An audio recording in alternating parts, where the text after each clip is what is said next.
Two Pacific Division rivals clash for the first time since the first round of the 2023 Stanley Cup playoffs.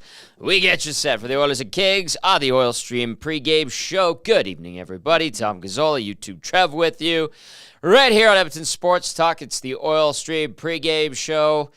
Shawn Belle will be filling in for Matty Cassian tonight. Cass still under the weather, so Bellsy stepping up. And he will be our game analyst. As always, we highly encourage you to get in on the conversation. If you're listening on your drive, maybe you're going to Cirque du Soleil. I don't know, like Bellsy was talking about earlier on Hello Hockey, and he said 3 drunk guys sitting beside him and his wife on date night, getting smashed like it's a Saturday night at an Oilers game. Maybe you're on your way to Cirque du Soleil and you're listening, getting set for the Oilers game, and you want to keep tabs on it. Well, we're here for you. There's no holiday break for us on the Oil Stream pre- and post-game show, and we're happy to be here. And if you're watching on YouTube, we appreciate you. Thank you as always.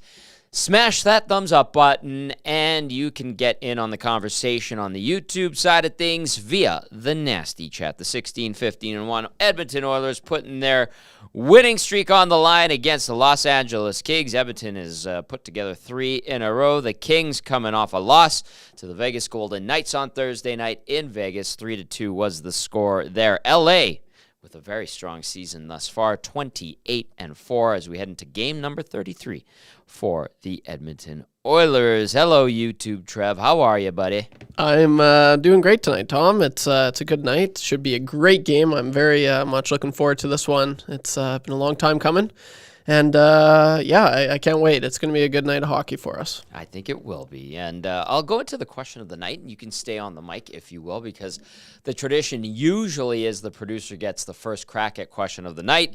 So to our listeners and our viewers, I also want to hear from you. Is this game a litmus test for the Oilers, or are you confident that they are a better team than the Kings? 780-218-9999 or the Nasty Chat via YouTube. YouTube, Trev, what say you, young man? No, this is definitely a litmus test. Look, the LA Kings, you could argue that they're better this year, and they're definitely playing like it, obviously with the trade that they made in the offseason, in getting rid of Velarde and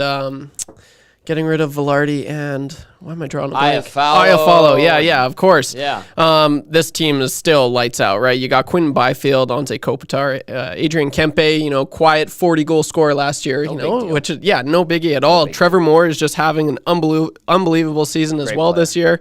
Really good player. I like him a lot. So, this is a great litmus test. The Oilers are no way better than this team right now. You could think at the beginning of the season, maybe they are the heavy favorites to win the cup. But I mean, you look at what the Kings have been able to do. This is a huge test. There's no way that you can't think this is not a test. If you think the Oilers are going to come away with 2 points easy tonight, no, there's not a chance.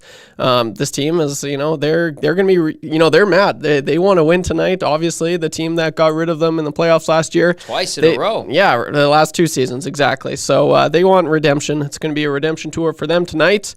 And it's going to be a good test. This is absolutely what the Oilers need coming off of, 3 pretty, good games as of late.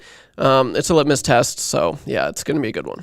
780-218-9999 or via the Nasty Chat. If you're just joining us, hello. Question of the night, is this game a litmus test for the Oilers, or are you confident they are a better team than the Kings? I agree it's a test. It's my own question. I'll answer it. I put it in the script. And but I do think that the Oilers are a better team than the Kings. Oh. I like this 14-6 stretch that the Oilers have put together in the last 20 games. I do think that ultimately the Oilers have the Kings' number. I think that at the end of the day and season, Edmonton will advance further than LA. This is a hot take. It's a little bit bold, but I'm feeling spicy tonight. And I think that the Oilers are a better team. However, I do believe it is a very good test for them. It will be a challenge. I agree with you that the Kings want some vengeance on the Oilers. Last year, it was pretty obvious that the Kings were built to get past the Oilers and were unable to get past the Oilers. And the Oilers made it happen in 6 games, had a pretty good series. And I do think that if these two teams clash in the postseason again, it will be a good one. But I feel like Edmonton is in LA's head, and it's one of the few teams that the Oilers are in another franchise and team's head. So I'll say that I think the Oilers ultimately will be a better team than the Kings. I think right now with the way they're playing, the way that they played against the New York Rangers, who I think right now are still a better team than the Los Angeles Kings, and Edmonton did a pretty good job against them last week. And the wins that Edmonton has managed to put together. Listen, the San Jose one the other night, though, we discussed, and the 5-0 victory, like that was the way you should beat San Jose. So that was a check mark, but it's not indicative of what to expect. And I think those wins against New Jersey and New York give us a better sense of who this Oilers team is. And like I said, this 14-6 run that Edmonton's on in its last 20, that's got them back in the chase, let's call it, gives me the confidence in saying I think Edmonton is a better team than LA. Have they been for the majority of the entirety of the season? No, definitely not. 2-9-1.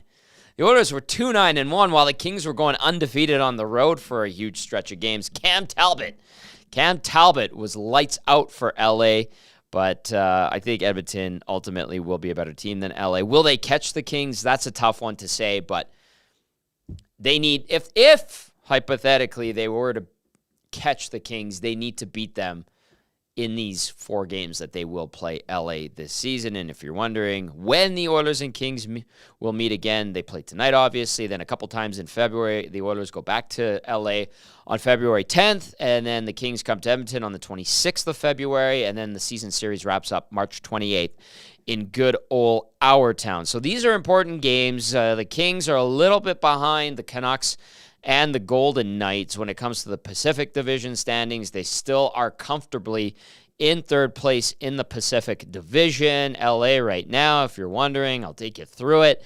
The Kings sitting at 44 points with that 28-4 record through 32 games.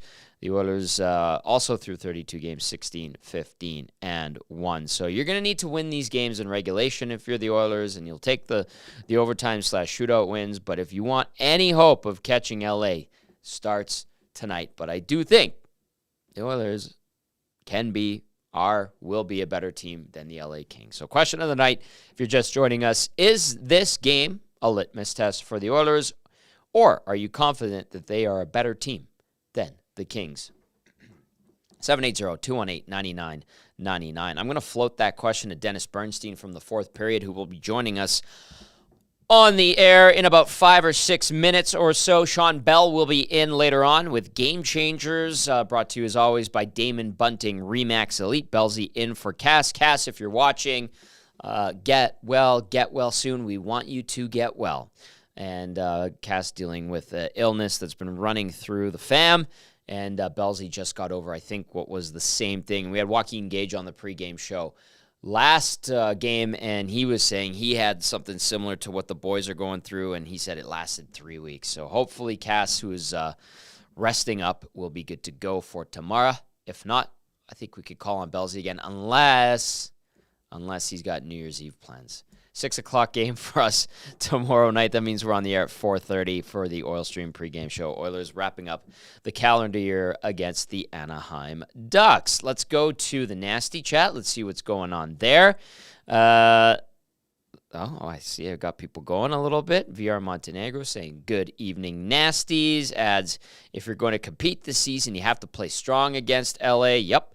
Also, VR Montenegro adding, it's official, Tommy's drunk. I haven't even had a beverage. I haven't had one since yesterday's lunch with the fam. Taylor from Indiana saying, is Kane out and Lavoie in? What are the lineups? Taylor from Indiana. We will get to those in a little bit. No indication from the morning skate as to what the lines will look like. We just know that Raphael Lavoie, who has been recalled on emergency basis, will play tonight. He's going to play on the fourth line with James Hamblin and likely Adam Ernie. And then when the teams hit the ice for warm-up, we'll give you a sense of who is playing where. I'm assuming you're not touching the Nugent-Hopkins, McDavid, and Zach Hyman line, as long as those three are healthy and good to go, which they should be. They took a couple of bumps last night, but I think they're okay. We'll find out when the teams hit the ice at Crypto.com Arena for warm-up. Let's see what else. Brandon says the Oilers are in the Kings' head. Keep the foot on the pedal. Brandon, I like that. I like that thought process a lot. T. Willison says, good evening, everyone. We finally have snow down here. Where are you, T. Willison? Not in Edmonton. It's not snowing tonight. Today is beautiful. It's +2 on my way in from lovely downtown to the West End where our studios are located. What else? So what else do we have? Kwati says, lacking toughness tonight if Kane is out. I haven't seen anything to indicate that, but we shall see. And I don't think Chris Knobloch, when I was listening to him earlier today, I don't think he gave that away.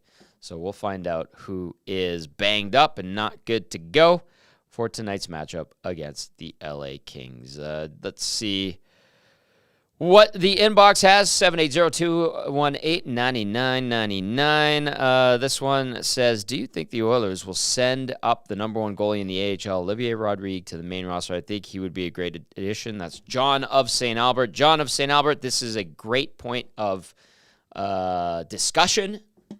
We talked about it a little bit with Joaquin Gage, and we also talked about it on the postgame show. Gager is starting to think that they should give Olivier Rodrigue a look. He's been playing very well, 3-0-1 in his last 4 starts. But what's wrong with what Calvin Pickard's doing right now?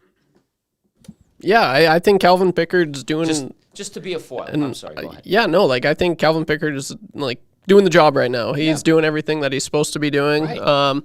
As far as bringing up Olivier Rodrigue, I don't know. The Flames have right now, outside of the NHL, the best goaltending prospect in the entire world, in Dustin Wolf. Yeah. And they're not rushing him up. Obviously, they don't really need to when they have Jacob Markstrom, and he's kind of playing like the Jacob Markstrom we know. But, he's doing his thing right now. The Oilers... unless they go on another, really, really bad stint, I don't see why you'd pull him up, Tommy. I think he's just crushing it. Let him crush it down in the minors. He's doing his thing. He's finding his groove. Let him ripe. What's the term? Yeah, overripe, right? I like that, and I feel like the Oilers, they don't do that a heck of a whole lot. This is true, although they're better at it of late. If there is an injury, if someone goes down between the pipes, knock on wood, right? Then I think Olivier Rodrigue has made a case to be the guy that gets called up and not Jack Campbell. So I'm in that boat for sure.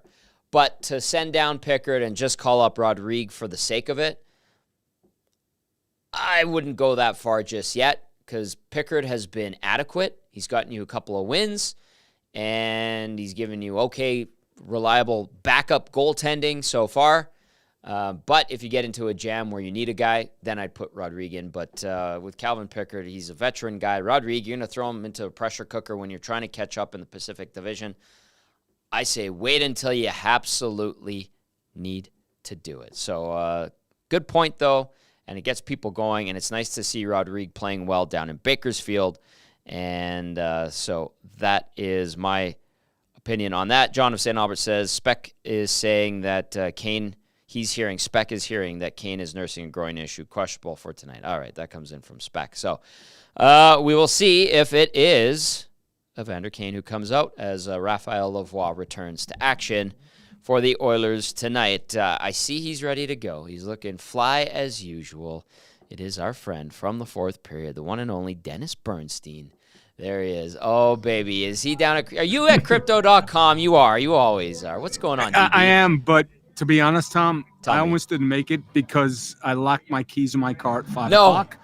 But thankfully, American AAA came in within 10 minutes, opened my car, had all my gear in there, so I'm happy to join you. So DB.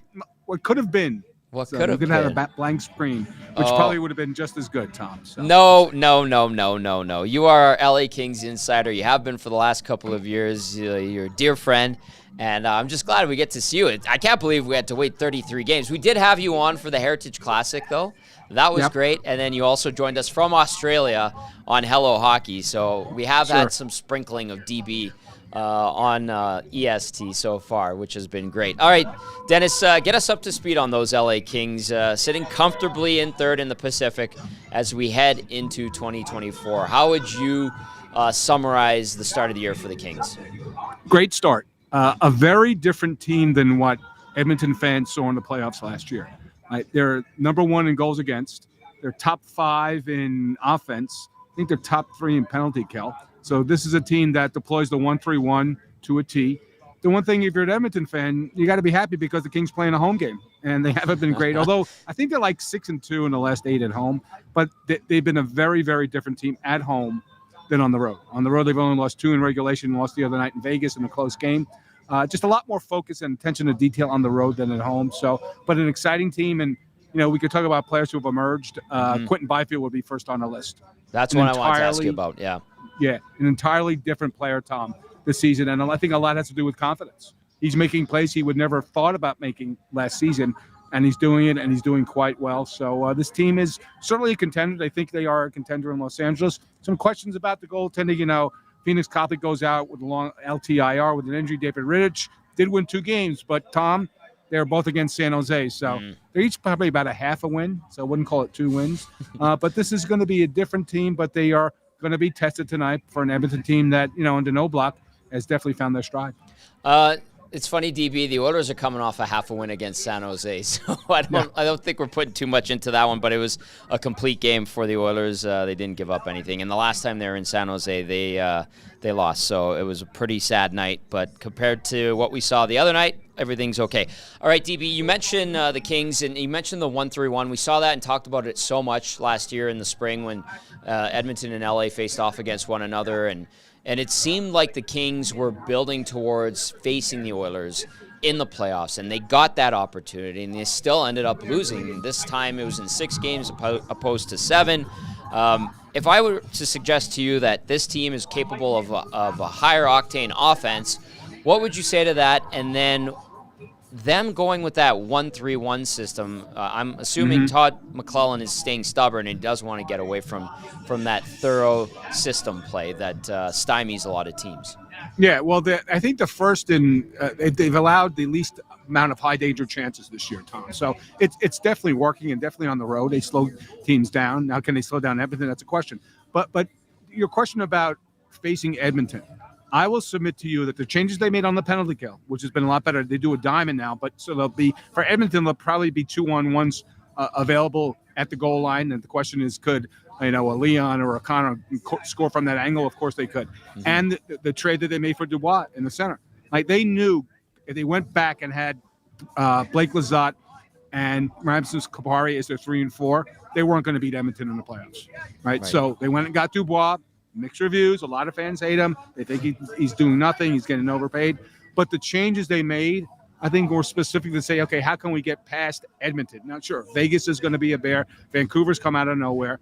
But I think specifically they saw the deficiency they had on this team, certainly on the penalty kill last year in the playoffs, which is what decided that round, and just not enough strength at center, which they've resolved with respect to bringing in Dubois, despite the fact that he hasn't been certainly worth his price tag so far. Yeah, I'm glad you bring that up, DB, because I want to ask you about the way Dubois has amalgamated 7 goals, 7 assists, -4, 22 penalty minutes in 32 games, and a lot of hype after that huge trade. Oh, there's Jack Michaels. Michaels, the best. Yeah, there he is. We're trying to. Yeah, there he is. Hi, Jack. Yes, great to see you. Hijack the show. Yeah, he did, like he does. So Trevor back there is so excited because he loves Jack, and I'll settle down. It's just Jack. It's just fantastic guest appear to add some looks to this program. Oh, you get out of here. You get out of here. Okay. Tommy, go ahead. That's one of the things I want to say.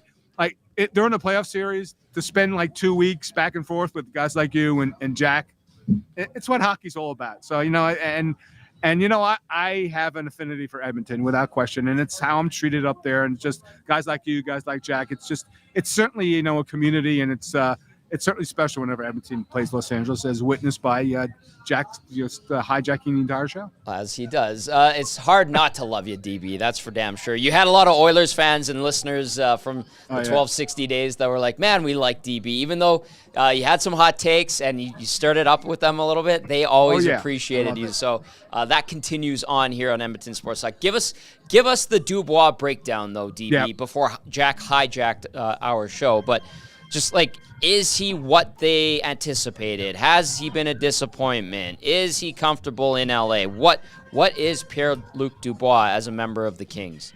Well, if you're going to evaluate an 8-year deal based on the first 32 games, then you're not going to like the deal that they traded for. And certainly Gabe Velarde's doing great things now that he came back from injury. Yeah. In Winnipeg, Winnipeg's a dangerous team in Central. Follows a quality player and a depth add. Here's what Dubois has done, though. Let's say he's their fourth best center right now. You got a pretty good team if he's your fourth best center, right? So maybe he's their third, Lizotte. But what it does, it slots Lizotte to the 4C, where he's a perfect 4C. He'll give you energy. He scores some goals, 10 to 12 minutes.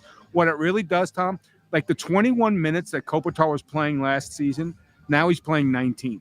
And I'll submit to you, when you look at him, he's a point-a-game player. That's helped Kopitar. He's 36 years old. He hasn't regressed one bit. And here's the thing. Dubois has cover. When you have Kopitar and Deneau as your other two centers, you don't really have to pay attention to the defense, right? Because you got Kopitar and you got Deneau, who are two of the finest and Selke candidates. So, look, the numbers haven't been there. But, who's he playing with? He's playing with, they tried him with Fiala, but both him and Fiala both need the puck, Tom. So that didn't work out. But now he's playing with Laferriere and Kaliev. Mm-hmm. And they're not 30-goal scorers. Maybe Artie's a 20-goal scorer if he ever, gets his two-way game together. Laferriere is a good kid, plays a good, honest two-way game, and he has 5 goals. So he's not playing with star players, right? So his assist numbers aren't going to be there. He's going to have to get better. And it's not about the first 32 games for Dubois.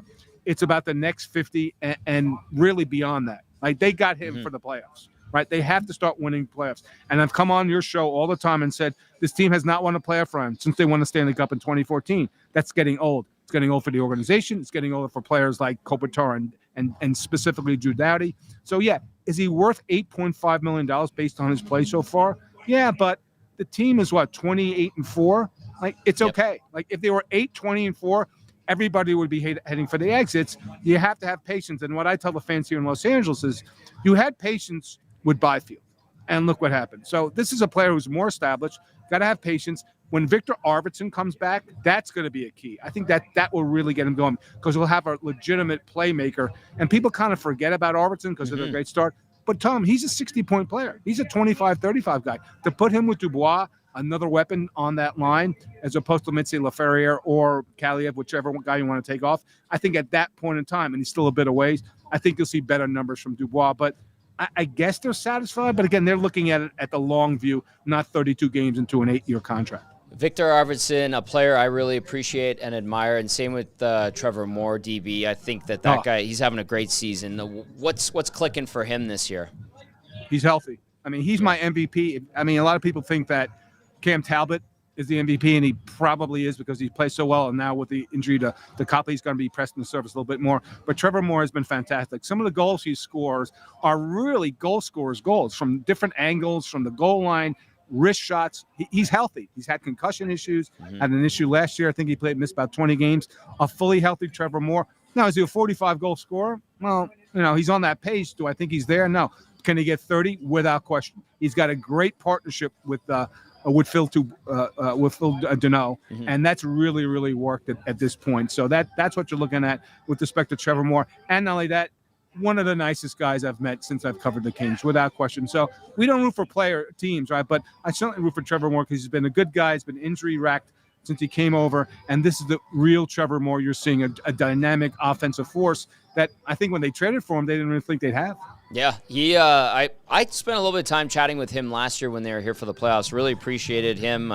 Easy to talk to, and what? I appreciate his game. If you take away the jersey colors and you're just watch this player, you could be like, damn, that guy's effective. So that's a good one that the Kings have in Trevor Moore.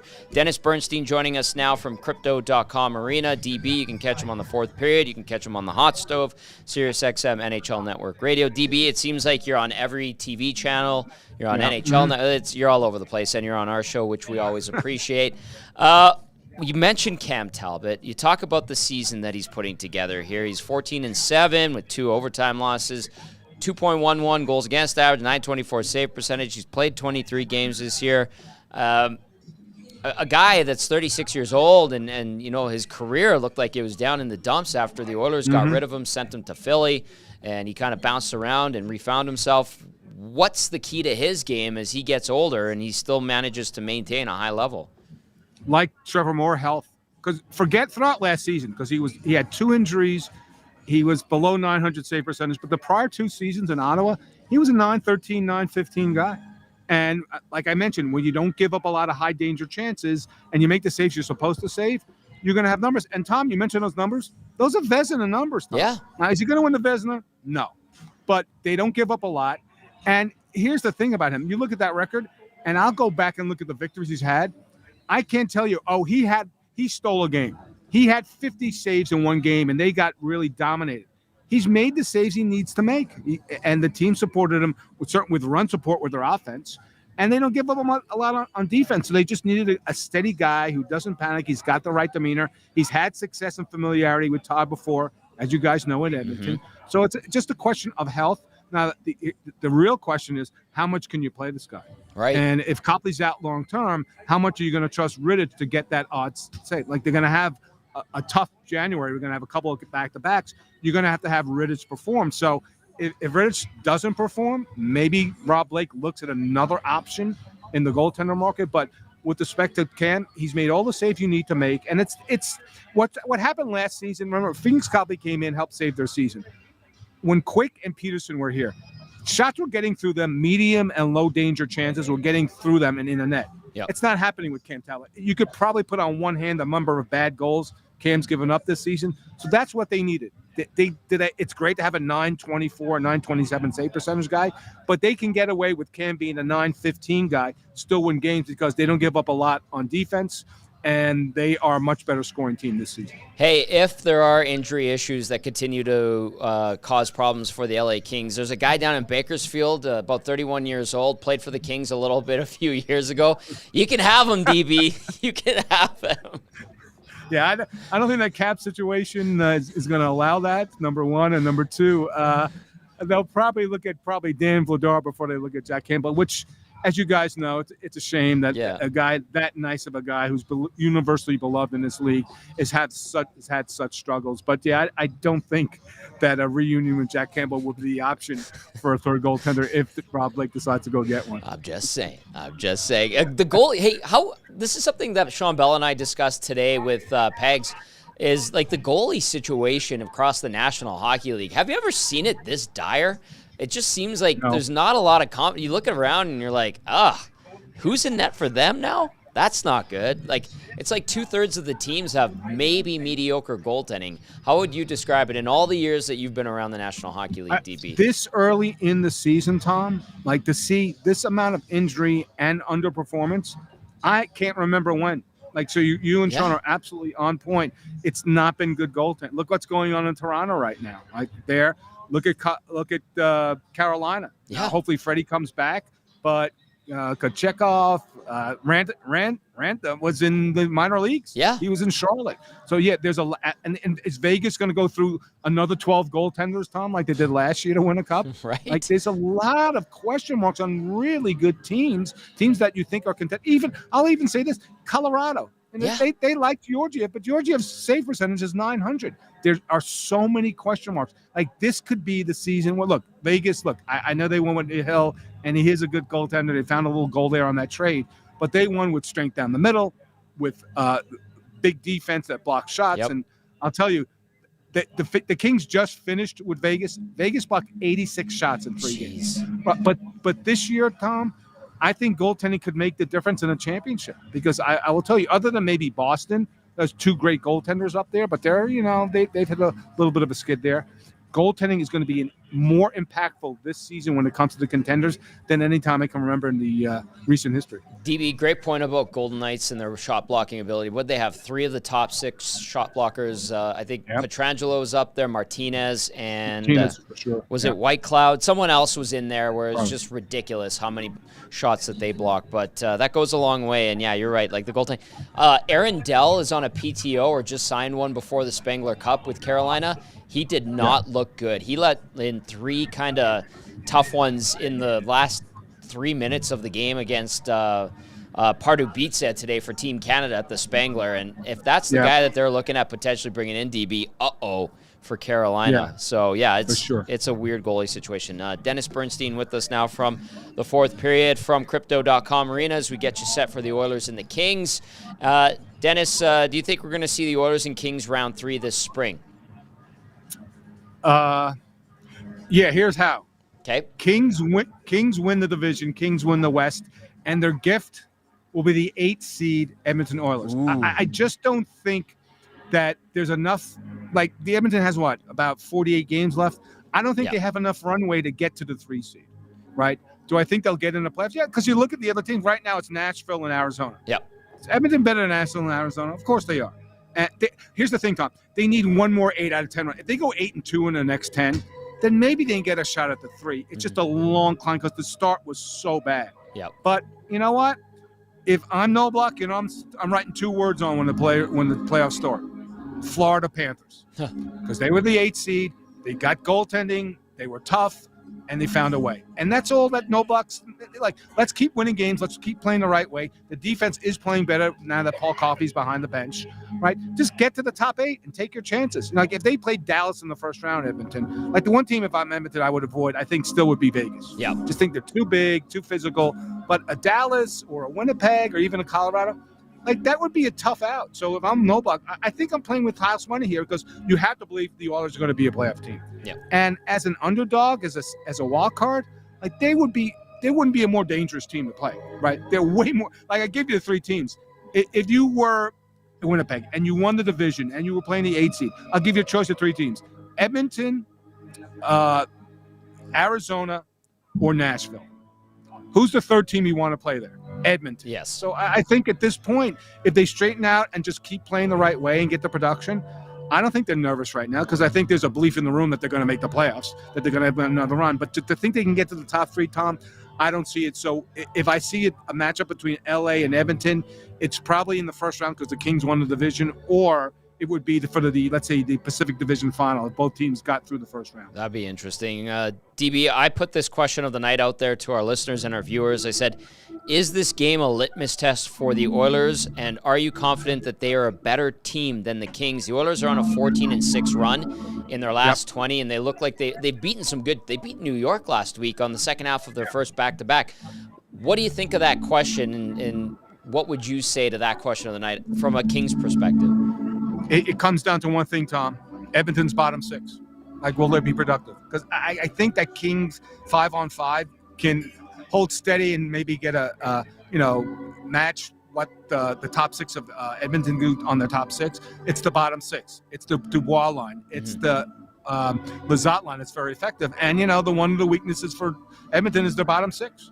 So it's as simple as that. And I look, the power play for Edmonton isn't otherworldly like it was last season. True. And the Kings' PK is way better. So the special teams battle should be. I think that in a 7-game series, like not tonight, but in a 7-game series, it's still going 6 or 7. Like there's too much star power in Edmonton. Like so, I can't tell you right now, based on the records, the Kings are a better team, better defensively. They don't make as many mistakes, but if you look at this team under Knoblauch, they're certainly not the same team that was under Woodcroft. So there's not much to separate teams. Just like Thursday night in Vegas, there's not much separating LA and Vegas. And I still think, despite the record disparity, I think there's not much to separate between the Kings and Oilers. So if they were to meet in the playoffs, it would be a long series. Would I be shocked if Edmonton came in here tonight and won? I wouldn't. The Kings haven't been that great at home. It's more a litmus test, I think, for the Kings playing at home, beating a good team, than more so than Edmonton, because, when you look at the schedule, it's like, okay, we may not be, but, Edmonton's had a lot of success here in Los Angeles. That's the other thing. True. So they're certainly a confident team at this point. Last one for you, DB, because I've been keeping you for a long time. what kind of hockey we're going to watch tonight in this game? I'd play the over. Really? Over 6.5. Yeah, why not? Bring it on. Yeah. Well, I think, the Kings can get 3 or 4 goals. I think it's going to be a 4-3, 5-3 game at this point in time. I just think that there's just too much offense. And, I just think that at this point, that's what these teams are looking to do. They're looking to up-temp it a little bit. And the Kings try to be more entertaining at home. The formula hasn't worked for wins. But I think it's going to be a little bit more high-scoring game than usual. Bring it on. Light up that lamp. Can't wait to see it. DB, thank you as always, my friend. It's great to catch up with you. Happy New Year to you and Patty. Love you, brother, and talk soon, okay? Well, it was great being on EST. Thanks for the time, Tony. That is our boy, Dennis Bernstein, our Kings insider from Crypto.com Arena. Bringing the goods like he always does. Absolutely tremendous. So good to catch up with him. And he doesn't hide. He doesn't beat around the bush. So Dennis Bernstein from the fourth period. Check him out on X and on Instagram. And he is he's one of those guys that he ends up on all the shows. You know why? Because he brings it. And he doesn't skirt around it. He just goes at it. He's got opinions, and he tells you facts. Yeah, definitely a unique approach, but it's very insightful. I really like to hear what he has to say. Yeah. Lives in Encino, but he's from Brooklyn. That is amazing. Yeah, he's awesome. So big thank you to Dennis Bernstein for hopping on. Tonight, to get us set for the Oilers and the Kings, what say you? 780-218-9999 or via the Nasty Chat. If you just tuned in, and like I mentioned to Dennis there, the question of the night is this. I'd love to hear from you. Is this game a litmus test for the Oilers, and are you confident that they are a better team than the Kings? And I say that because Edmonton, like I said, 14-6 in the last 20, starting to creep up there. They do have 50 games remaining, just like the Kings. They've played the least amount of games in the Western Conference. Both teams heading into game number 33 tonight. Having said that, Dirk texts in, says, Tommy, the Sharks are a 1 out of 10 opponent. Kings more like an 8 or a 9. Oilers better be ready. Would love to keep the streak going. I'm enjoying the McLeod crow pie lately. Quite tasty. Go Oilers. Cheers from Dirk. Dirk, love it. Thank you for the text. Great text, by the way. And keep those coming in. 780-218-9999 or via the Nasty Chat. Vance Van Vandervan, who is now a member of the Nasty Chat, says, Lloyd Christmas on a Campbell trade. So you're saying there's a chance. I love getting Vance Van Vandervan worked up on potential Campbell trades. So just kind of pulling the thread there. Just pulling the thread a little bit. 780-218-9999 or Nasty Chat. Big fan 2019 says, do you think the Oilers will send up the number 1 goalie in the AHL, Olivier Rodrigue, to the main roster? I think he would be a great addition. This has come up a couple of times already on the show. It's a fair question. And like we said earlier, if there's an injury between the pipes or, say, Pickard isn't playing well, then yes. But for the time being, just to thrust him into the spotlight, no. Especially considering the Oilers are playing catch-up still. But at some point, it would be neat to see what he's got. He's 23 years old. They drafted him. They've developed him. His dad is the goalie coach down with the Condors. Great guy. The kid's nice, too. I remember when he was like 14, 15 years old, he'd be around the rink when Sly would be around. And I think he was playing out of St. Albert at that point. Maybe that was Freddie Shabbat's kid. But anyway, Olivier Rodrigue has done a great job, and it's nice to see a prospect that you didn't really expect a lot from to rise like that. That's a good thing. I know we, and by we I mean the fan base, media in general, we tend to say that the Oilers don't draft and develop guys. Well, this is an instance where there's a surprise, and you're like, well, what did they have here? Vinny Desharnais, they drafted, they developed. He's a 6'7" guy, but he made the team. He's a beast. He's good on the PK. He made it. Ryan McLeod, who's on fire all of a sudden right now. Drafted and developed. They took their time. Has there been frustration? Yes. Has there been growing pains? Absolutely. Dylan Holloway, who is skating with the team and getting closer and closer to a return. He looked like he was about to turn the corner. There's a guy that they drafted and developed. I know he's a first rounder, but they have these guys who have been brought up through the system and they've been patient about that have made it. Now, are the cupboards full right now? No. the Oilers have nobody at the World Juniors in terms of prospects. Them and the Avalanche, those are the two teams with 0 players in the system at the World Juniors right now. I think that's indicative of something. Now, Xavier Bourgault was there a couple years ago. He's a little bit old. Reed Schaefer was still an Oilers prospect when he was there last year with them. He got traded heading into the deadline in the Matthias Ekholm deal. So, that is a reason why, but I think that's another thing to look at, that they need to get some good quality prospects, and that's on the amateur scouting staff to do. And they're out at the World Juniors right now, looking at guys that are draft eligible. They're out at junior hockey rinks across the country. They're out at colleges in the U.S. They're looking. So they need to restock the shelves. But it's nice to see that they do have some guys that are starting to push. Look at James Hamblin. That's a great story. So it is okay to remind ourselves that they've done some good work in getting some guys that can contribute. To what degree? Are they superstars? No, but they don't need them to be superstars. Holloway would be nice if he could be a good complementary piece in the top 6. That'd be great. It'd be nice if Ryan McLeod, when this hot streak ends, eventually gets back to having confidence playing at center, because that's what they want him to be, third-line center. I don't think 3 or 4 games on the wing changes that directive. It's nice. It's a simpler game. Joaquin Gage talked about it on the pregame show the other night. It helps him simplify. He's having success. Hopefully at some point he can go back to center. He can have success there. He learns from his brother, who's the best centerman in the league. Face-off-wise, he could pick up some tips there. He can learn how to take pucks to the net from the center position. He can learn how to be responsible in his own zone. He could use his wheels to his advantage. I think that's still in the realm of possibility. He didn't have a training camp. That hurts him. He's a young guy. He's got the weight of a new contract, and I'm sure even though he's buried a little bit deeper in the roster and on the depth chart, that's something that weighs on a younger guy. So let's see how he does, and this is good to see. It's a much-needed respite for the Oilers to get some offense from a guy like Ryan McLeod, and it's not always the big dogs, even though the big dogs have been great. Edmonton's got 5 guys with 30-plus points. So anyway, rant over. Carson wants to know via the Nasty Chat, thoughts on Lavoie? He's going to play on the 4th line tonight. Hopefully, from that first stint up with the big club, he picked up a few things. It was a terrible time for the team when he was up here. He's not going to be the savior. There's another guy that they drafted, developed, and they're putting back in there. Do we expect the world from him? I hope not. But if he gives you a solid 4th line game tonight, maybe gets a few shots, creates, uses that big 6'4", 6'5" frame, gets a little rough and tumble, goes into the corners, gets tough on the Kings D. Great. That's what you want. Keep it simple. They're not expecting a ton from him. They just want him to have a good, reliable game. I hope we see that.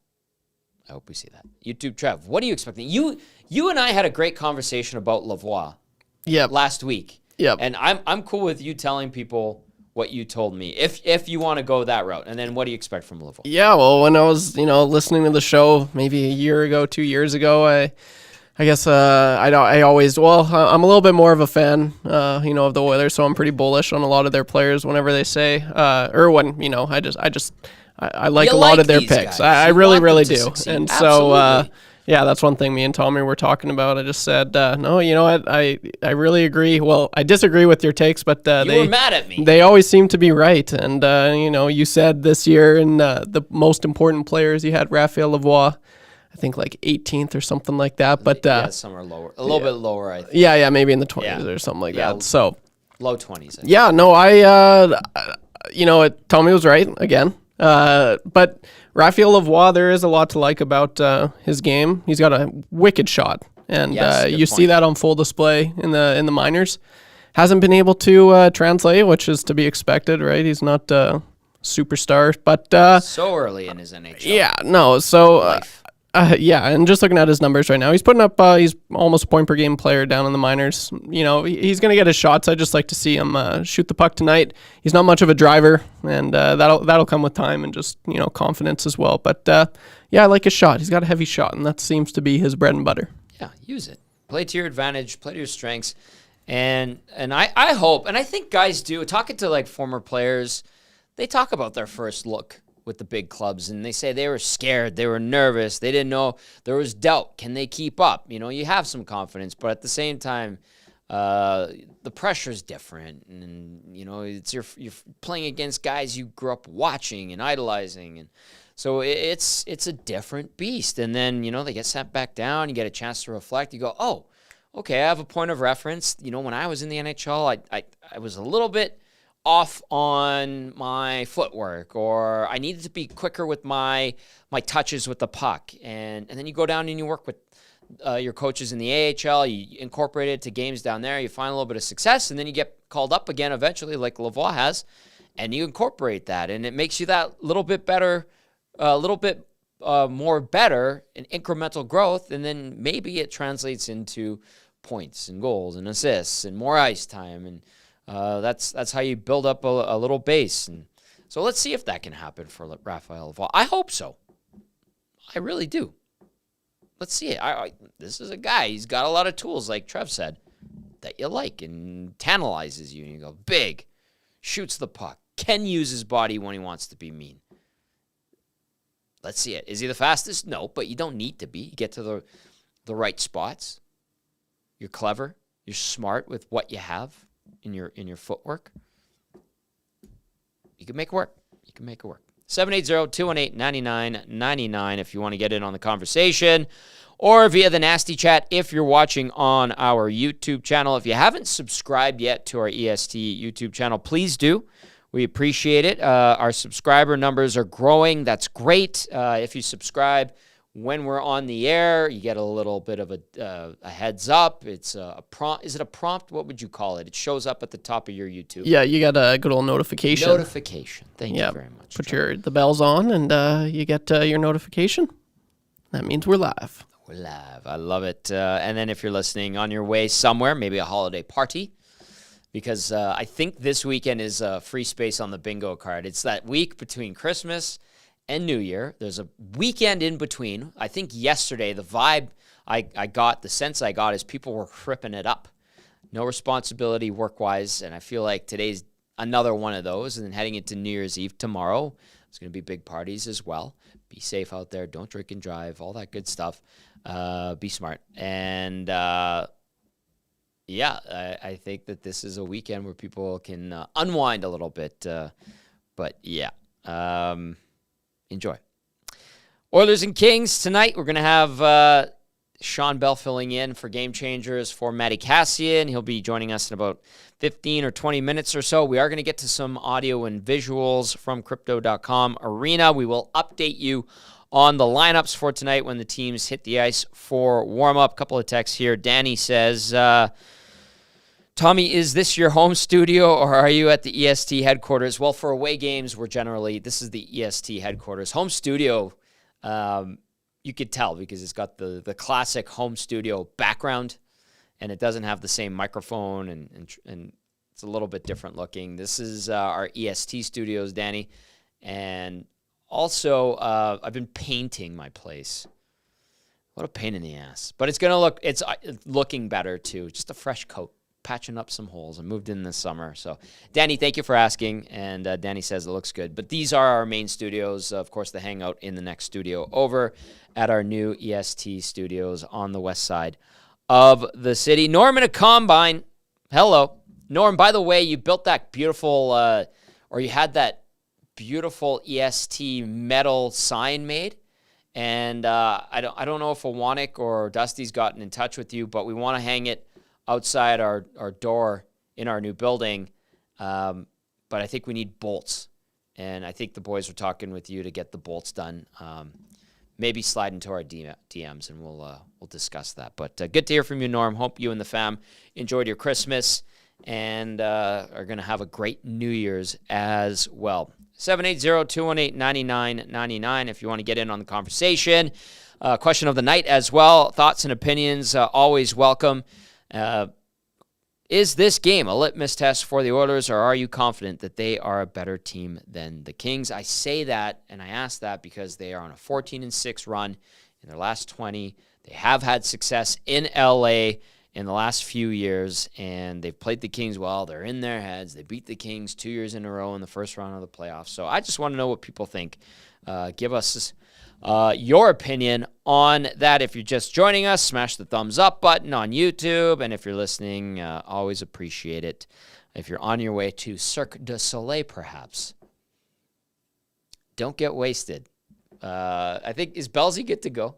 He's good to, let's bring him on. Let's bring Bellsy on here. I bring that up because today on Hello Hockey, Shawn had a gripe about some guys at Cirque du Soleil treating it like it's a Saturday night 8 o'clocker between the Oilers and the Vancouver Canucks.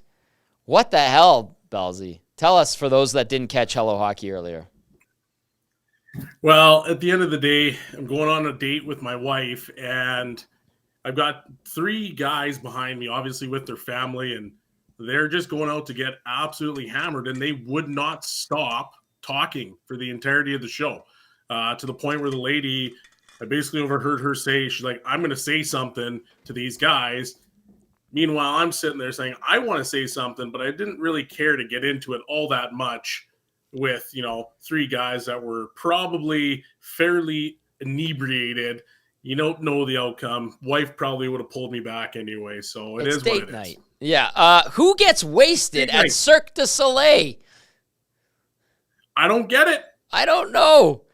Like, if you're in Vegas and you're going to Cirque du Soleil, I assume that you do it beforehand because the beers are probably $28 each at Cirque du Soleil in Vegas. Yeah. Here in Edmonton, they're, 15, 16? But I don't feel like that's... like $18 for a beer, man. Oh, man. Ugh. You can get a 4-pack of 6 o'clocker lager where it's available for $14.99. Exactly. And those are the super cans. Oh, man. Carter Savoy has the Bakersfield Condors on the board against the San Jose Barracuda in San Jose. 1-0 there in the first period for those keeping tabs. That one coming at a minute 52 for the out-of-town scores. All right, Bellsy, it is time for Game Changers. Thank you for filling in for Cass, who's under the weather again. He is hopefully going to be rested and recuperated for tomorrow. If not, I'm sure will be A-OK because we have a great stable of analysts, yourself included, Joaquin Gage, and, of course, Cass. But Game Changers, as always, brought to you by Damon Bunting, RE/MAX Elite. Damon Bunting, consistent, top-producing realtor in Greater Edmonton and among RE/MAX realtors. He and his team would love to help you find that right home or make the move from your current one. Community-driven. Damon understands what it takes to make a difference in our city. Check him out, DamonBunting.com. Or visit his Instagram at Damon Bunting Real Estate. As the Oilers and Kings clash for the first time this season, Bellsy, number 1 on the docket for you. Dictate your pace. Yeah, to me, when I look at this matchup, the Oilers historically have kind of tried to change the way that they played against them. LA is very, very tight defensively. They don't give up a lot of chances. But what you've seen over the past is that when the Oilers are skating and they're moving and they've got puck control, they dictate and they basically tell you, the Kings, how they're going to play. And then they make the Kings essentially chase them. Right. And you have to make sure that you're not getting into that trap where it's like, hey, let's just, gum up the neutral zone. We're going to dump every single puck in. That's not how the Oilers play. And they got to make sure that they're doing what they do well, or you basically fall into the Kings trap, which is what they want. And at the end of the day, they usually win those games. Bellsy, that 1-3-1, Todd McLellan sticking with it, even though he's got more offensive power in his lineup with the addition of Pierre-Luc Dubois, Quinton Byfield having a strong season, Trevor Moore putting together a really good year, and that's on top of Kempe and Kopitar playing really, really well. Deneau chips in. They get a little bit of offense from the point as well. How do you get past, as a coach, because you are one, how do you get past that 1-3-1 and dictate your pace? Because it can be super, super frustrating to play against. Well, one of the things that you've seen with the Oilers is that they've kind of changed their transition. Before it was, hold on to the puck, let guys regroup. Now, as soon as the defensemen get it, they're turning and they're moving the pucks up. They're trying to get them north as quickly as possible. And against a team that plays the 1-3-1, you can't let them get into that 1-3-1. So it actually it plays perfectly into dictating your pace. puck gets chipped out in the neutral zone, for example, you got to go get that puck as fast as you possibly can.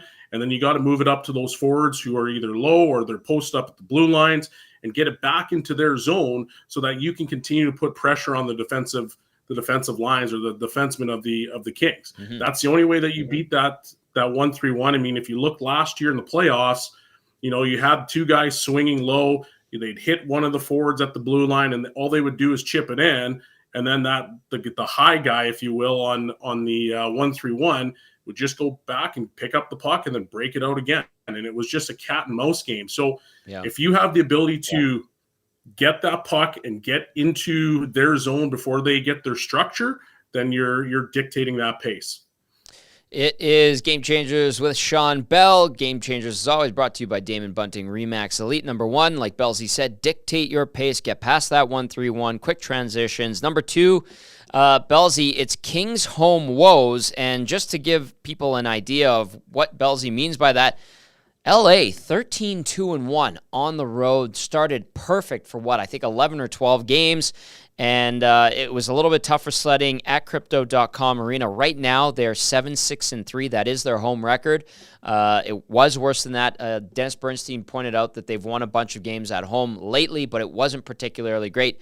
Kings home woes, Bellsy. How do you get it to a team on its home ice? Yeah, so right now for the Oilers, you come in, you know that the Kings don't play great at home. Actually, in terms of numbers, they're scoring 3.1 goals for per game at Crypto.com Arena, and they're giving up 2.5. On the road, they're scoring 4, and they're basically giving up 1.5. That's pretty good. So there's quite a massive swing there. So if you're the Oilers, part of the game that you need to do is you need to get out to a quick start. Okay, the Oilers play obviously much better when they've got the lead. So being able to do that, and then that there's going to be an opportunity to trade some chances. It just, based off this sample size, that they're not as airtight as they normally are. So if you're able to get up a goal, you can start to dictate that pace, and you kind of go back and forth. Well, now you know that there's an opportunity to maybe score a few more goals outside of when they're on the road where they're like ultra tight defensively. Yeah. Have you ever been on a team that has had such a big discrepancy or somewhat of a discrepancy between the home record and the road record? If so, why is that, do you find, for some teams? I remember back to my Minnesota days, actually, we were a much better road team than we were home. And actually the year before, they were even better on the road than they were at home. And at one point, Jacques Lemaire decided to get us to stay in the hotel at home because he felt that, a lot of times you just limit the distractions. When you're at home, you got your kids and you got your buddies there and you've got all these different things that can start to pull you away from just focusing on the game. And when you're on the road, well, all you do is you wake up, you eat, you go play hockey, you go back to bed, you eat again, and then you go play hockey, right? So there's a lot of things that just, there's no distractions. There's nothing really pulling you. So that's a lot of times why the road record is sometimes better than the home record. All right. Bellsy, well said. As always, number 1, dictate your pace. Number 2, Kings home woes. Number 3, airtight. And every time I hear airtight or LA Kings and airtight, I get frustrated because I'm like, I want to see some goals, man. I want to see scoring. So airtight, Bellsy. I want to see that too. Yeah. But on the defensive end, I need the Oilers to be airtight. And the reason being is, despite the fact that on the road that the Kings are scoring almost 4 goals a game and at home they're scoring 3, the Oilers and the Kings have scored the exact same amount of goals over the course of the season. Mm-hmm. So that they're piling in goals if you're the LA Kings. The flip side is that they're actually giving up 29 more goals than the Kings are over that same span. Right. So you have to be very airtight because that based on the differential or how many goals are scored versus given up, it's skewed in the favor of the Kings. So they can score. They're getting guys back in Arvidsson. They're deep down the middle, and they're going to be physical, they're going to be fast, and they're going to be hungry because they want to beat you. This is a potential first-round matchup, like Dennis was talking about. This is a potential playoff matchup. And this is something that we've also seen the last couple of years anyway. So you've got to start to dictate your game. Like we mentioned earlier, you've also got to be airtight defensively. And if you can do that, you give yourself a chance based on the way that the LA Kings play. Like Belsey said, the Oilers and Kings essentially the same amount of goals scored. LA at 114, Edmonton at 113. Both teams having played 32 games. The big difference, LA's only given up 77 to the Oilers giving up 106. Belsey, I want to throw the question of the night at you. It was this, and to our listeners and viewers as well, if you're just joining us, 780-218-9999, or via the Nasty Chat if you're watching on our EST YouTube channel. Is this game, Belsey, a litmus test for the Oilers, and are you confident that they are a better team than the Kings? And I brought that up because Edmonton's on this nice stretch in their last 20 with that 14-6 mark that I talked about earlier. How would you answer that question? I'm not sure if this is the measuring stick game, purely because there's other teams in the division right now that are statistically better than. But as far as potential playoff opponents goes, yeah, you want to see where you stack up against the top three in your division. Mm-hmm. Can you get there? Can you be the 8th seed? Can you be the 7th seed and walk through that division? Because no matter what, if you just sneak into the playoffs via wild card, well, you've got a very, very tough matchup no matter which way you spin it. So can they play a team that is going to be, ultra physical? Can you play against a team that's going to be lockdown style defensively, but still have the ability to put in some goals and fill the net? So is it the litmus test? Not necessarily, because of the other teams that are there, but for sure, like we're talking about a team that you've got to say that you're in the same ballpark. Are they in the same ballpark? Well, you've got Connor McDavid and Leon Draisaitl. Yeah, you instantly are in that ballpark. But when it comes to depth versus depth, right now it might be a little bit more skewed towards the LA Kings, just based off of recency. Belsey, this is game number 600 for Connor McDavid tonight. Your favorite McDavid memory, or one that stands out to you? Oh, favorite one. I mean, how do you pick? There's 1,000 of them. I think when he first broke into the league, and I think it was against Columbus, where he comes down the wing on the strong side, dances one guy, dances two guys. He's on one leg, puts it shelf. That was pretty special, and you knew right away. You're like, okay, if he's doing that in his rookie season, what's he going to do when he's 28, 29, 30, and he's got this league figured out? Yeah, that was a great play. I remember Rexall Place going berserk. Benoit Pouliot, the assist on that goal. Good guy. Oh, good old Benny Pouliot. Your old teammate. Yeah, that was Minnesota days, right? Teammate. Yeah. Yep. I'll say I really admired McDavid taking his game to a whole new level in that second round series against the Calgary Flames. That was something else, man. The way he was puck on a string, dipsing and doodling, hard turns. The Flames were chasing him all over the ice. And then for him to cap it off with the winner in that 6th game was just, I think that was chef's kiss, the way he played that brilliantly. YouTube Trev is like in just heaven right now. What do you got, buddy? Yeah, no, that's exactly what my favorite memory is. Just, I don't think I've ever, and I don't know if I ever will see another player play at that level. Just the caliber, every play. It didn't matter what Calgary threw at his way. Like he was a man on a mission. It was just so impressive. Every single shift, it was so sick to see. So that is 100% my favorite memory. It was almost as if that series was the demise of the Calgary Flames, which for Oiler fans, that's like so much sweeter. YouTube Trev is fist pumping right now after you said that. So, as you know, he tends to do. Belsey, you were very impressive, filling in for Cass on Game Changers as always, and we will catch up with you on the post-game show. Enjoy the game. Chat soon, my friend. Thank you. See you, boys. That is Shawn Belle, our game analyst on Game Changers, brought to you as always by Damon Bunting, Remax Elite. Your starting goalies for tonight. That was a lot of fun. Belsey's feeling it. He's feeling good. Great show today on Hello Hockey, and great analysis as he tees up the Oilers and the Kings. Your starting goalies confirmed.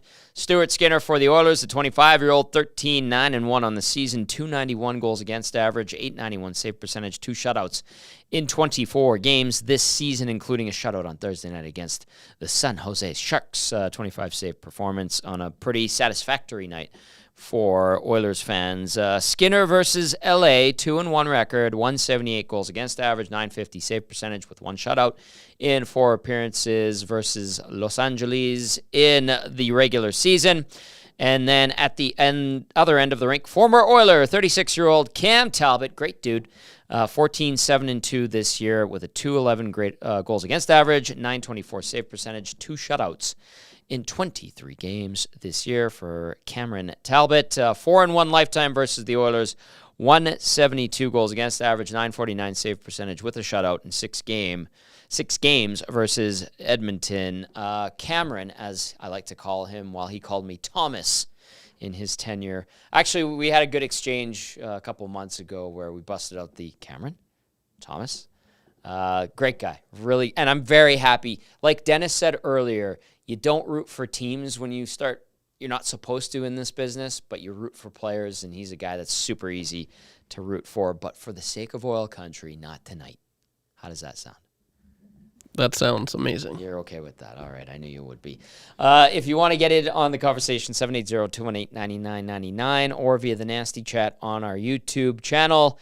I will get to some text, but first we're going to get to the Oilers locker room. Let's hear from head coach Chris Knobloch from earlier today. Team's recent road success. I'm not sure. I think we're playing better defensively. Anytime you do that, gives yourself a chance. But also on the road, you need 4 lines contributing because obviously the other team has the matchup. You can get their 5 guys, especially against our top line right now. It's been playing so well that you need other guys to step up. And I think we've been just getting contributions from everybody. The secondary scoring has been really consistent as of late. What do you think led to the biggest turn, or what was the leading cause to that turn, I should say? So unfortunately I don't have all the answers for you. You got some good questions tonight, but I think we were getting some key goals with Hamelin's line, a few weeks before Christmas. Now we're getting a lot more scoring from, McLeod contributing, and McLeod mostly moving up and playing on the left wing with Leon. I'm not sure exactly what the reason is, but certainly if you are going to have success in this league, you need contributions from everybody, and as good as our top line has been, and they have been outstanding, they can't be outstanding every single night. We need scoring from other lines, and right now we're getting it. I know you're new to this matchup between the Oilers and the Kings, but are you expecting some animosity given the recent history in the playoffs between these two clubs? Absolutely. Feels like a really big game. The rivalry that they have going back to the playoffs, and you've got one team that's been having a really successful season, doing really well in the standings. Another team that's kind of building their game and, starting to move up, trying to get into the playoffs. So I don't know. I think it means a lot for both teams. Where does the strength lie in the Kings' game plan? I think so many things. I think their power play, watching that, very dangerous. 2 units that look really good, but especially that first unit. Talbot has played really well for them. But also, if you look at their depth, their 3 lines, their contributions, I don't see any weaknesses with their team. I think they're well-rounded and obviously well-coached. Their penalty kill is completely different than it was last year. It was a focus. They brought it up, Rob Blake and Todd, after they were defeated last year. They're number 1 in the league in the penalty kill. They're much more aggressive. They attack the flanks. They play 3 high. And your power play, it's a little cool. It was really good for a while, but just the thought of that matchup, and because it was pretty central to how the Oilers won the playoff series last year. Yeah, there's pretty much 2 penalty kill systems, and there's little nuances to each one. And pretty much there's a 3 high or an umbrella kind of look. And then there's a team that would do a push down, and they're a little more aggressive. Forwards do a lot more skating. I think there's strengths to both. Otherwise, teams would figure out, and they'd only be doing 1 across the league. I think we've seen this a lot. We've had success against this type of kill. We have to make some adjustments, and we'll see how we do. Is Raphael Lavoie expected to be in the lineup with the emergency recall this morning? Yes, he will be. He'll be playing tonight. He'll be on Hamlin's line on the right side. Connor's 600th NHL game tonight, and you were his coach before. You played one NHL game, and now you're here for game number 600. Can you just speak to your time here with the Oilers and the biggest thing that you've noticed about specifically his leadership? Well, first thing, I'm very surprised at 600. It doesn't seem that long ago that I was coaching him in junior, so the fact that he's at 600 is surprising for me. Just that much time has gone by. Obviously everyone sees him on the ice and what a tremendous athlete he is, and quite a competitor. And I think his leadership, so many players, and I saw this in junior, just how many players have respect for him. A little bit, obviously, for his talent, but mostly just how dedicated he is to his game and how focused he is on being the best of himself every game. And, I saw that when he was 15-year-old underage player in the Ontario Hockey League, but see it here also in the NHL. As coach, when you're going about empowering your players, is that kind of a tool that you can use, that he's an example to so many others? I think anytime you have a player that's your best player and displays the work ethic that he does, it's easier for the other guys. They have no choice but to follow along and not take any shortcuts, because you certainly don't see Connor take any shortcuts. Yes, indeed. Game number 600 for the Oilers captain. What a career he has had to this point. Anticipating at least 600 more in orange and blue. And Trev was asking if I think he gets to 2,000 points. I said, nope, pretty quickly, but who knows, Trev?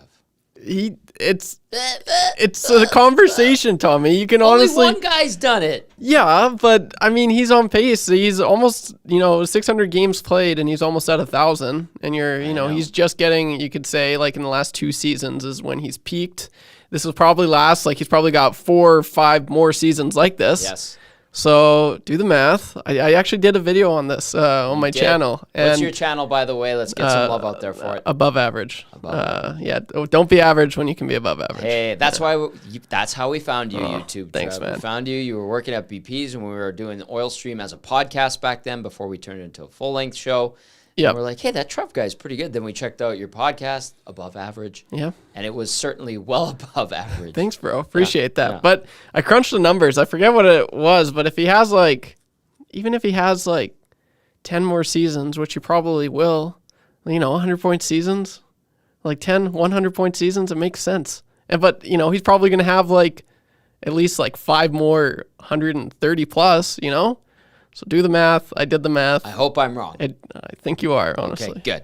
There you go. Check out Above Average on YouTube. It's YouTube Trev's podcast. We need to get that on as a friend of EST. I don't know how it isn't right now. Yeah, I don't know how it isn't. I know. Do you know a guy? Maybe you could talk to him. Yeah, two, maybe Dusty. I could talk to all you guys. I know Dusty said that as soon as I started here. He's like, yeah, we'll get you up on the website and everything like that. Do that.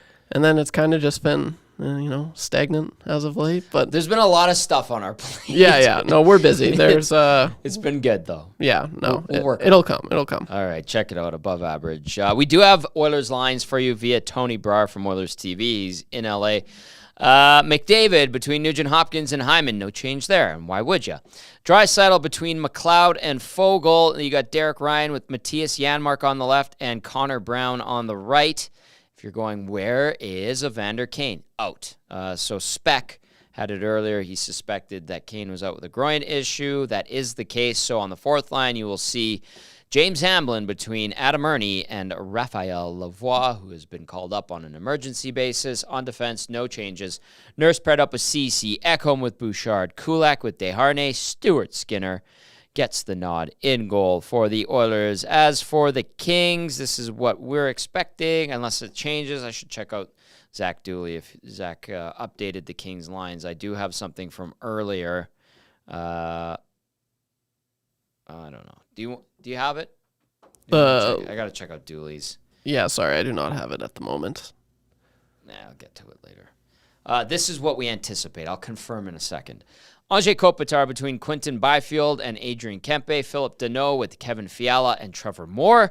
Pierre-Luc Dubois centering Alex Laferriere and Arthur Kaliev. Blake Lizotte between Carl Grundstrom and Trevor Lewis.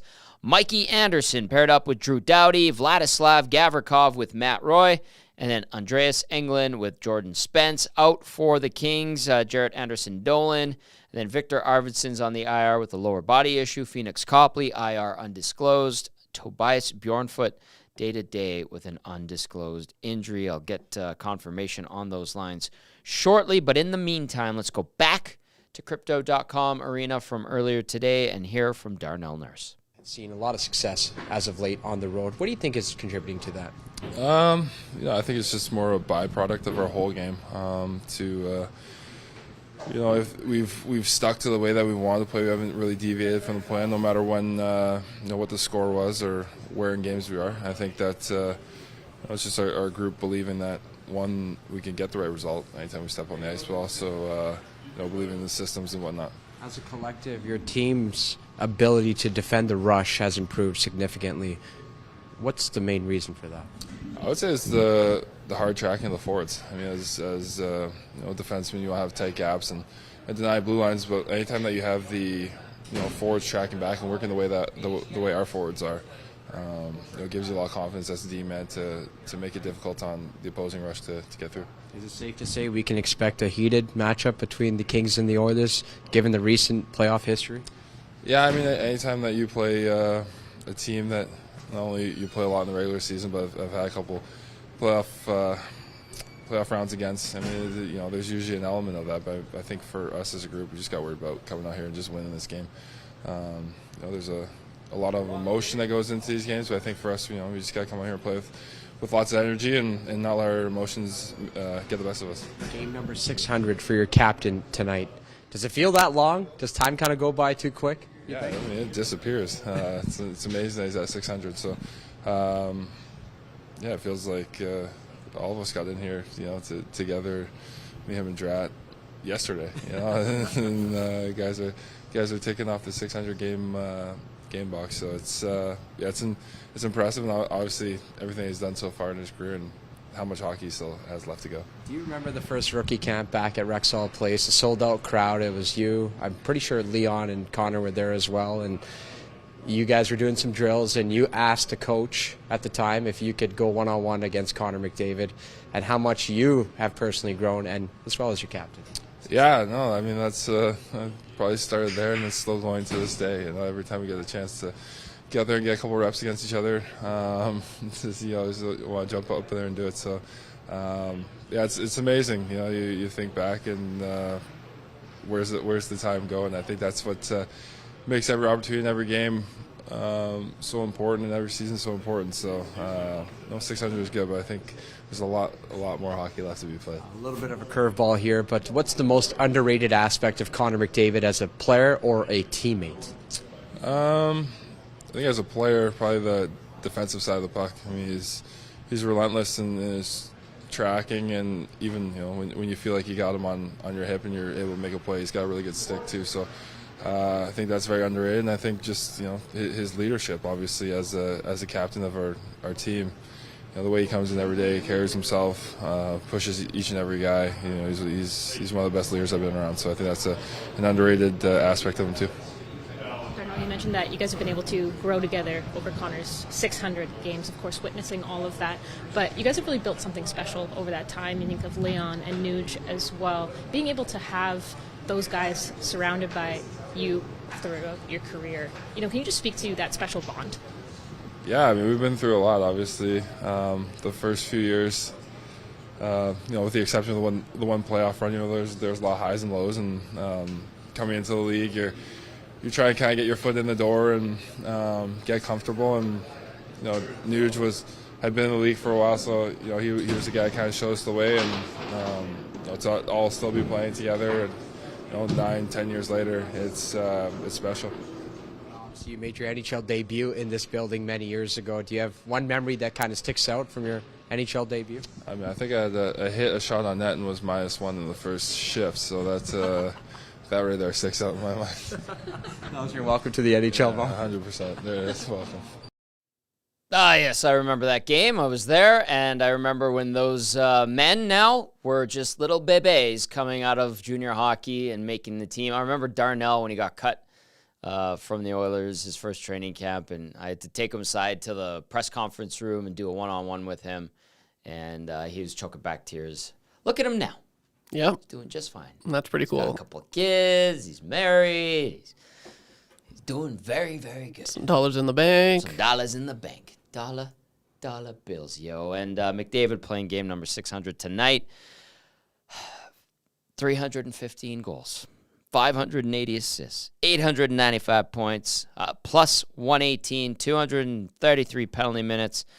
And we had a text that comes in earlier from, I think it was Dr. Gonzo. Yeah, it was. McDavid, 5 points to make it 900 in 600 games.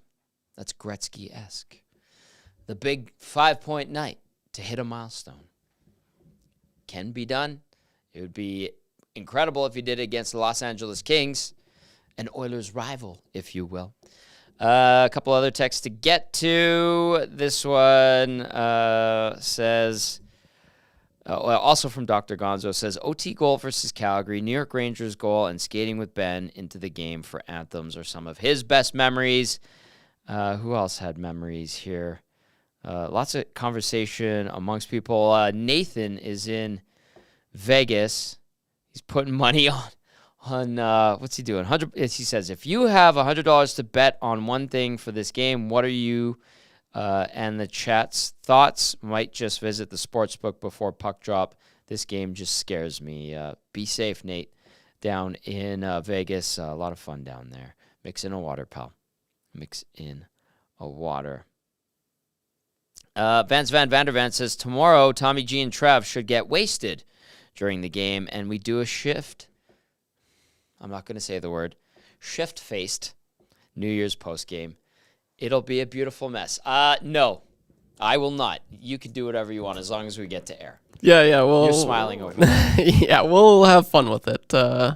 I can't confirm if I'll have the camera on tomorrow night, but yeah, I think we'll have a few beverages, maybe. Maybe. Yeah. Maybe just a few. There's but a huge beer. Well, not a huge beer fridge, but there's a pretty huge big amount of alcohol in a small beer fridge, and then a bunch of it surrounding the beer fridge. So Scott Laurie, Old Red Beard himself from Sobeys Safeway Liquor, has kept us well lubricated and stocked up here at EST, and I look forward to next week when he's back for Sobeys Safeway Liquor Beer of the Week, because we've been dipping into that. Yeah. Dipping into that stack. It's been nice. Every week comes by with more brewskis. Yes, we can't get enough. It's part of the fun. Yes. That's part of the fun. All right, Big U, he's out. He's going to go enjoy Fremont Street. Be well, my friend. Be well. Enjoy the game. Hopefully you make a few shekels. Zach Dooley from the Kings does confirm the lineup that I had earlier. Kopitar between Byfield and Kempe. Danault with Fiala and Moore. Dubois centering Laferriere and Kaliev. Lizotte between Grunstrom and Lewis. On defense, Anderson with Doughty. Gavrikov with Roy. Englund with Spence. Talbot between the pipes for the LA Kings. If you didn't catch it earlier, no Evander Kane for the Oilers. Raphael Lavoie in on the fourth line. And on the Oilers' third line, you will see Janmark with, who was it? Who did I have Janmark with there? Was it Ryan? Yeah. With Ryan and, oh my goodness. How am I messing this up? So wait, it would be Derek Ryan. Yes. Matthias Janmark. Yes. And with... Why don't we just look at it? Well, it says Kane here. No, Kane's out. But then you'd have... It's Brown.